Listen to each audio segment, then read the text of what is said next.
जब आपकी जनता भूख से मर रही है तो आप अनाज उगाना सोचोगे या टेक्नोलॉजी के बारे में सोचोगे। लेकिन to build a country like India, Nehru played very important role. जो इनिशिएटिव लिए हैं उस वक्त, खेत से निकल के स्पेस पे सोच ले, क्या दिमाग होगा, क्या सोच होगी, क्या एडवांस डेवलपमेंट होगा उस वक्त। When you don't have proper phone call, NASA का बजट हमारे से 20 गुना ज्यादा है। We have 1.7 billion, they have 24 billion.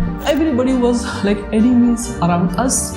उस ड्यूरेशन में launching a rocket, launching a satellite to space was very big and landmarking initiative. इस प्रोग्राम के तहत he spent approximately 8 days in space. It happened in 1984. He was the first Indian to spend 8 days in space. Polar satellite vehicle जो है उसके up to 12% कुछ ऐसे items या equipments हैं जैसे कि कम्युनिकेशन इक्विपमेंट्स और सेंसर इक्विपमेंट्स हैं और कुछ इलेक्ट्रॉनिक आइटम्स हैं जो कि हम फ्रांस, रशिया, चाइना और यूएसए से हम इंपोर्ट करते हैं।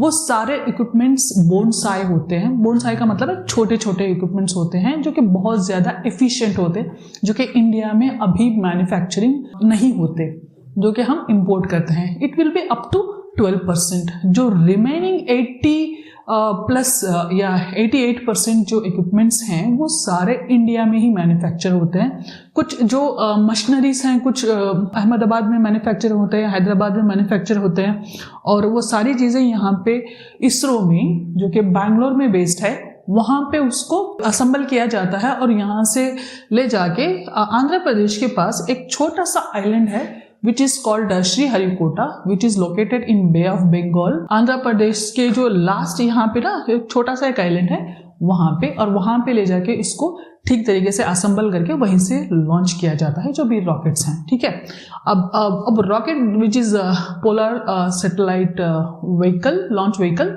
और जो GSLV है वो सारे जो मोस्ट ऑफ द टाइम यहीं से लॉन्च होते हैं, क्योंकि जो अर्थ का जो रोटेशन है वो ईस्ट की साइड है। ठीक है, अर्थ ऐसे रोटेट होती है ना ईस्ट की साइड।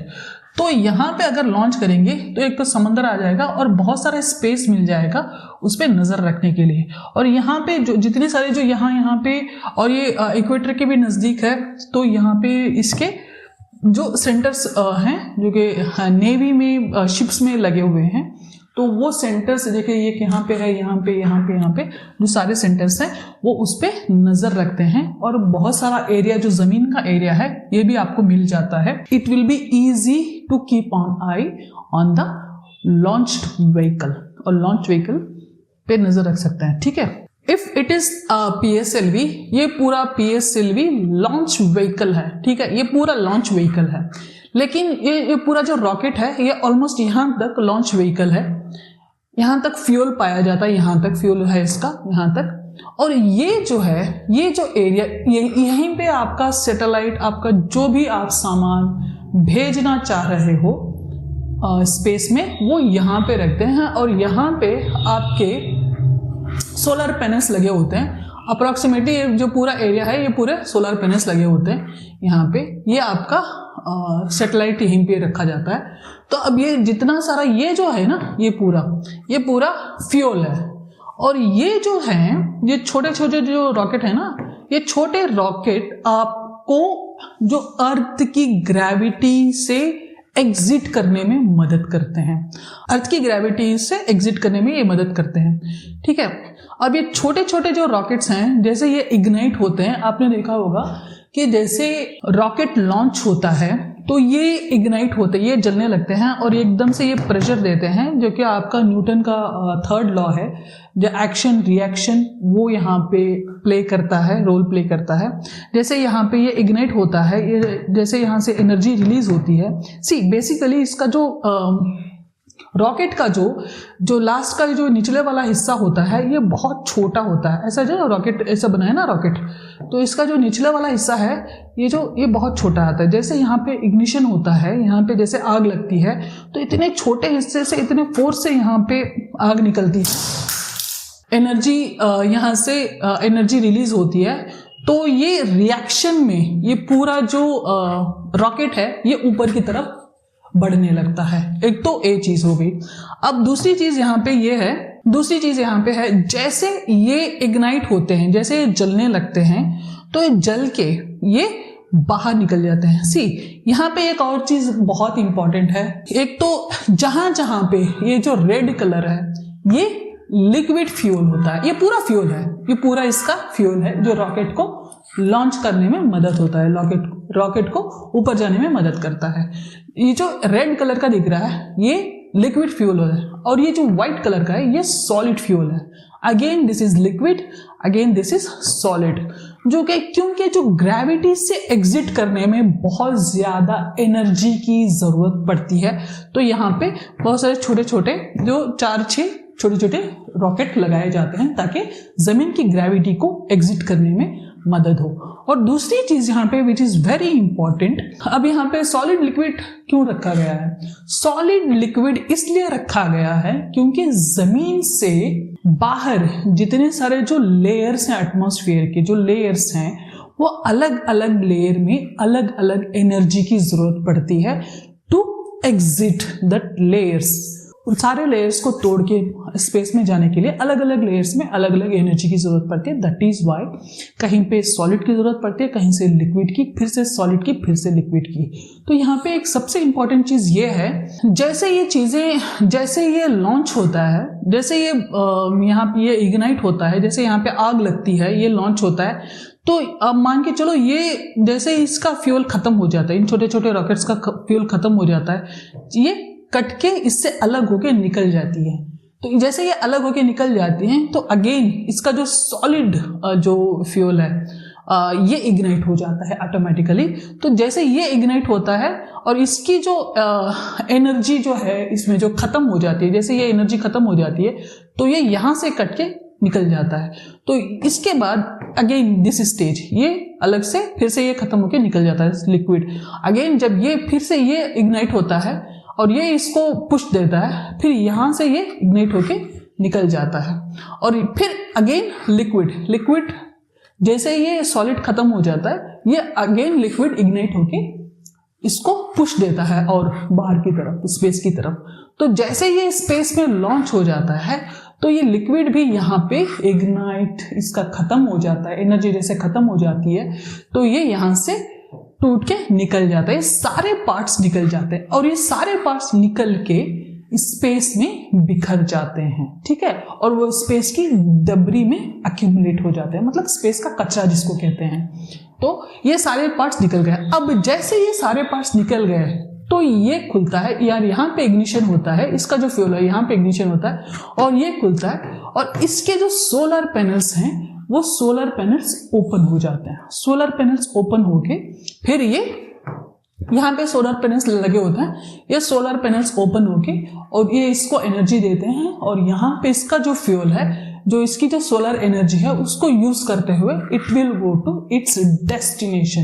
जो स्पेस में जाना है, कहीं और जाना है, तो बेसिकली जो सैटेलाइट है वो यहीं पे होता है, ठीक है।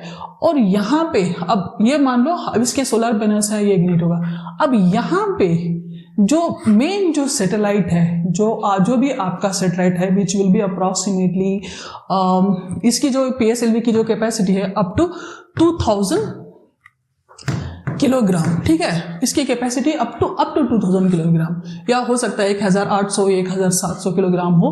तो जैसे ये इग्नाइट होता है, जैसे ये किसी भी आपके डेस्टिनेशन में पहुंचता है, ये अपने आप को वहां पे लैंड कराता है। लैंड कराने के बाद इसमें के अपने अलग से सोलर पैनल्स होते हैं, वो निकल के उस पर्टिकुलर डेस्टिनेशन पे अपना काम करते हैं, जो कि वहाँ का डेटा लेना या वहाँ की जो भी चीज़ें हैं, जिस भी पर्पस के लिए उसको भेजा जाता है, वो अपना पर्पस वहाँ पे जाके पूरा करता है। अब इसमें हम देखते हैं कि इसके जो अलग अलग ये हैं, engine using solid fuel which provides the initial thrust, जो कि ये जो इंजन के ये जो छोटे छोटे जो बूस्टर्स लगे हुए हैं, विच इज कॉल्ड, छोटे छोटे जो रॉकेट्स लगे हुए हैं, ये आपको जो अर्थ की जो ग्रेविटी है उससे एग्जिट करने के लिए इनिशियल बूस्ट देते हैं।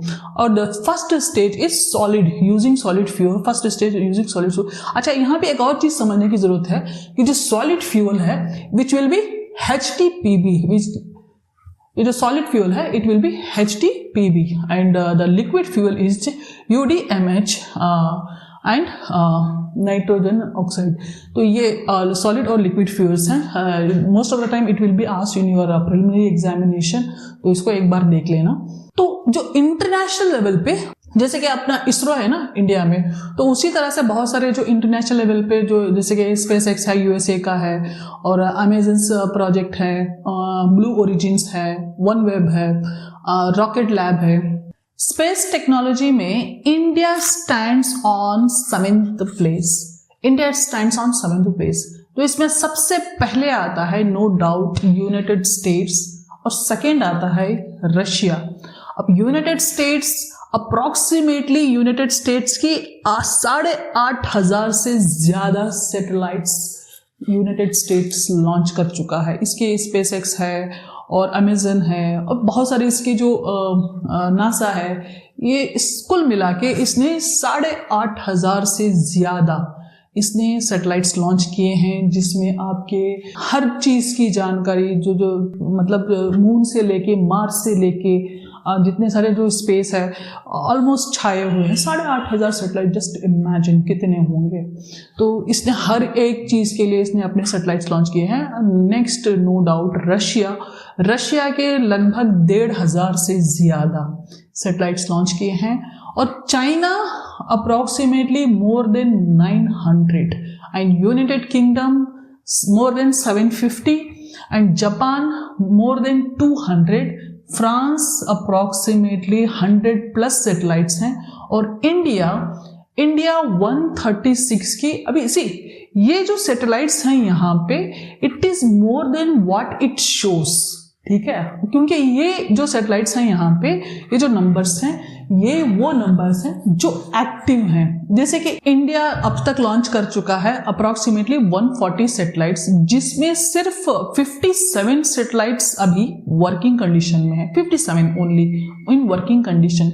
जो नॉन वर्किंग कंडीशन में है, which is called non functional जो सैटेलाइट्स हैं, वो अप्रोक्सीमेटली 83 नॉन फंक्शनल सैटेलाइट्स हैं, जिसमें 140 में से 57 is working functional and 83 is non functional in 140 जो इंडिया के सैटेलाइट्स हैं, जिसमें यहाँ पे आपको दिखाई दे रहा है कि अप्रोक्सीमेटली, जिसमें ये 140 में से जो 4 जो लॉन्चेस हैं वो हमारे फेल्ड हो चुके हैं, जो कि अभी 140 में से 136 हमने लॉन्च किए हैं, और 140 में 57 is functional and 83 is non functional, in which 4 failed. ठीक है, तो हियर इसका मतलब यह है कि इन कंट्रीज के भी बहुत सारे फेल हो चुके हैं, जिसमें अप्रोक्सीमेटली पूरे वर्ल्ड में 14,900 सैटेलाइट्स, पूरे वर्ल्ड में 14,900 सैटेलाइट्स लॉन्च हो चुके हैं, जिसमें से 11,700 सैटेलाइट्स अभी फंक्शनल हैं, और 11,700 सैटेलाइट्स फंक्शनल है, तो रिमेनिंग जो 4,000 प्लस सैटेलाइट्स हैं वो स्पेस डबरी, मतलब स्पेस में कचरा बन के घूम रहे हैं जितने सारे जो, और ये जो 14,900 सैटेलाइट्स के जो लॉन्च व्हीकल्स हैं जो कि इसका फ्यूल लेके जा रहे थे, वो पूरे स्पेस में एक कचरे की तरह, मतलब 14,000 जो रॉकेट्स हैं वो कचरे की तरह फैले हुए हैं स्पेस में। तो इसमें से एक और इनिशिएटिव लिया, जो वर्ल्ड का जो स्पेस एजेंसीज हैं सब ने मिलके एक इनिशिएटिव लिया कि वो डबरी को हम हटाएंगे, and it is very important. जो पोल्यूशन हो चुका है स्पेस में उसको हटाएंगे। अगर नहीं हटाएंगे उसको तो क्या होगा, बेसिकली अगर दूसरा एक नया सैटेलाइट लॉन्च करेंगे, या जो सैटेलाइट्स ऑलरेडी घूम रहे हैं या कुछ स्टिल स्टैंड है, वो सारे सैटेलाइट्स पे ये जो डबरी, ये जो कचरा घूम रहा है वो डैमेज कर सकता है, वो फंक्शनल सैटेलाइट्स को भी नॉन फंक्शनल कर सकता है। तो इस वजह से उस सारे कचरे को हटाने के लिए इन्होंने अलग अलग इनिशिएटिव्स लिए हैं, जिसमें से अभी इंडिया ने कोई भी एक इनिशिएटिव नहीं लिया। और एक तो वो स्पेस में, जैसे आपका रॉकेट स्पेस में जाता है, अलग अलग फ्यूल के जो अलग अलग स्टेजेस में वो जो फ्यूल के जो कैरियर्स हैं उसको वहाँ पे छोड़ देता, वहीं पे छोड़ देता है। वो कई बार बहुत ज़्यादा एक्सप्लोर हो जाते हैं, कई बार वो स्पेस में घूम रहे होते हैं वहीं पे, तो सारे कचरे को नेट डाल के, मतलब जाल डाल के वहाँ पे इकट्ठा कर लें या इसको डिस्ट्रक्ट कर दें वहाँ पे, वहीं पे उसको किसी ना किसी तरीके से जला दें या वहाँ पे उसको जो स्पेस के उस जगह पे ले जाएं जहाँ पे टेम्परेचर अप एंड डाउन हो, उस वजह से वो अपने आप जल के ज़मीन पे गिर जाए।